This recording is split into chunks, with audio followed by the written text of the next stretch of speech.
Welcome back to our Tea with the Shepherd. We are in Titus chapter 1 and in the second part in verse 10. Pardon me, I have to enjoy that so good while it's warm. Verse 10.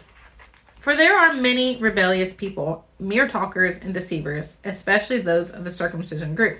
Okay, so again, we're talking about the Cretans here and how they are rebellious, they talk a lot, they deceive, they're liars. This is the type of group or people group that he's in. This is the culture.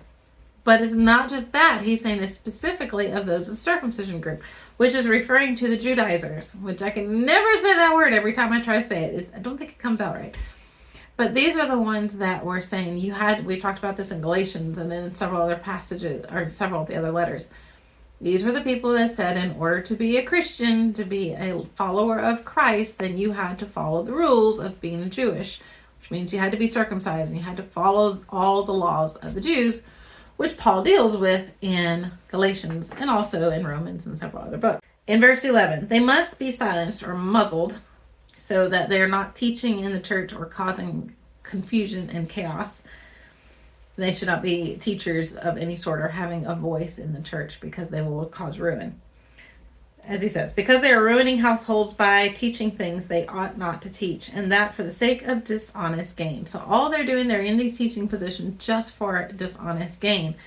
They are deceiving. And sometimes it's kind of like what we talked about in Timothy. Sometimes they have a form of godliness, but they're denying the power. So they might believe that they're Christians.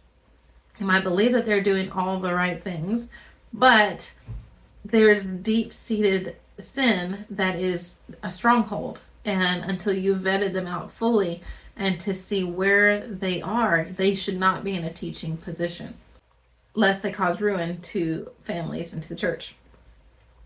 In verse 12, even one of their own prophets has said, Cretans are always liars, evil brutes, lazy gluttons. This testimony is true. This is what Paul is saying. No, he's not being racist in any way. He's just making a statement that even their own people say that they're like this. And I can testify that they are very much like this. So because of this, therefore, rebuke them sharply so that they will be sound in the faith and will pay no attention to Jewish myths or to the commands of those who reject the truth. So Paul is not defeatist here. He's not saying this is a far gone community. This whole culture is just too far gone. Forget it. It's impossible to have them convert. And if you do get them converted, then they're just going to deceive. He's not saying that. He's saying when they become Christians, then rebuke them and teach them how to live appropriately until it changes their nature that they've had for all this time. And it changes their nature so that they're not in this deception anymore. And so you're going to counteract these by having all these elders that are blameless, above reproach, that are unquestionable, have unquestionable integrity.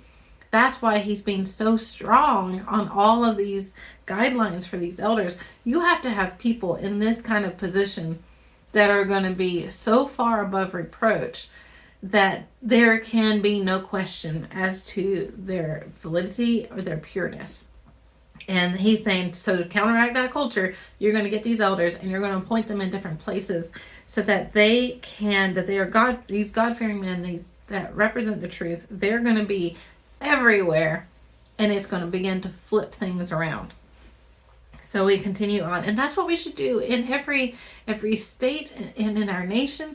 Don't just go, there's just so many people that are the culture is so wrong, then we just forsake that culture, or we just run away from that city or that state. Let's begin to do what Paul did.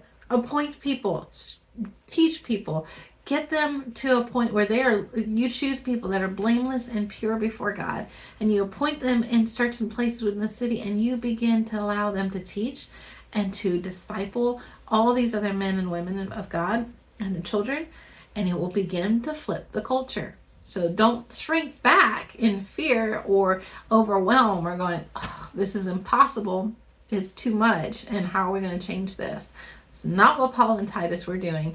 They were being very proactive in changing the culture. So in verse 15, to the pure all things are pure, but to those who are corrupted and do not believe, nothing is pure. In fact, both their minds and consciences are corrupted. They claim to know God, but by their actions they deny him. They are detestable, disobedient, and unfit for doing anything good. Sounds like that quote that was earlier. That said that there's no gain here from these people.